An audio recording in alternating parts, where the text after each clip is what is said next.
Hi guys, how are you going? I just thought I'd bring you on a little walk. I've got to go and pick up the car from the car place. And anyway, it's in US dollars, and when she signed up for it, it wasn't. So what's happened is, since it's gone to debt collection, this particular company have now converted the total invoice over to US dollars, which is total BS. I've seen all the documentation. This poor girl, she's tried to sort everything out with the company. They're not having a bar of it, and they're holding her accountable, and they're saying that she's got to pay.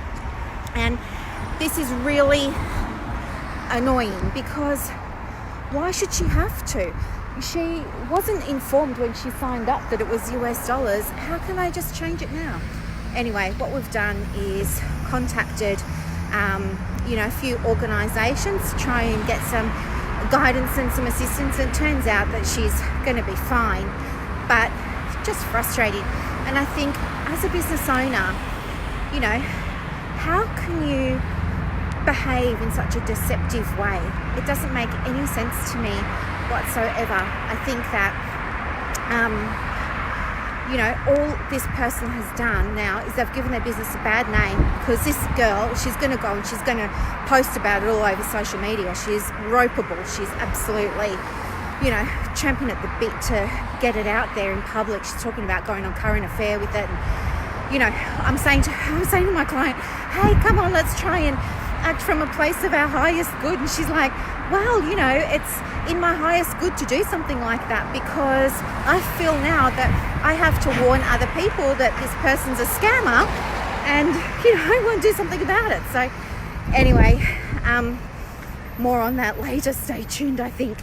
But I think too, for me anyway, I try and operate my business from a place of spiritual alignment. So I always want to make sure that everything I'm doing feels right and feels responsible and ethical, and comes from a good place, or a place of good intention.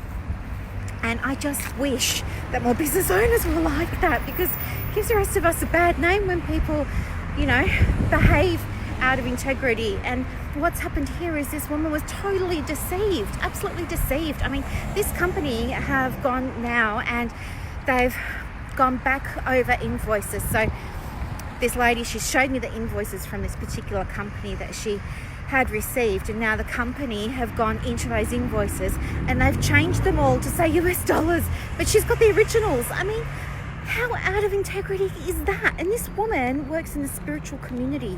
Can you believe that? Anyway, I just think if you're running a business, it's so important that you look after your brand by making sure that you always give good customer service, but always acting from that place of honesty, transparency, and integrity. Anyway, I hope that this gives you something to think about in your business, because integrity comes up a lot. It comes up, you can be on the receiving end as a business owner, but you can also be on the receiving end as a client, and it's going to come up in your business. Now is the time for you to start thinking about, how are you going to respond to that? I've just left the office now, as you can see, but before I left, I did record a podcast. I just haven't had a chance to stitch it yet, so I'll stitch it tonight or in the morning, and I'll pop it up on the page. You can have a listen about it in more detail, rather than just me rambling along while I'm walking. So anyway, thank you very, very much for listening. I hope you have a beautiful day. It's like mid-30s here. It's gorgeous. Gabe and I are going to go for a little walk down the beach tonight. Have a beautiful day, everybody. Bye.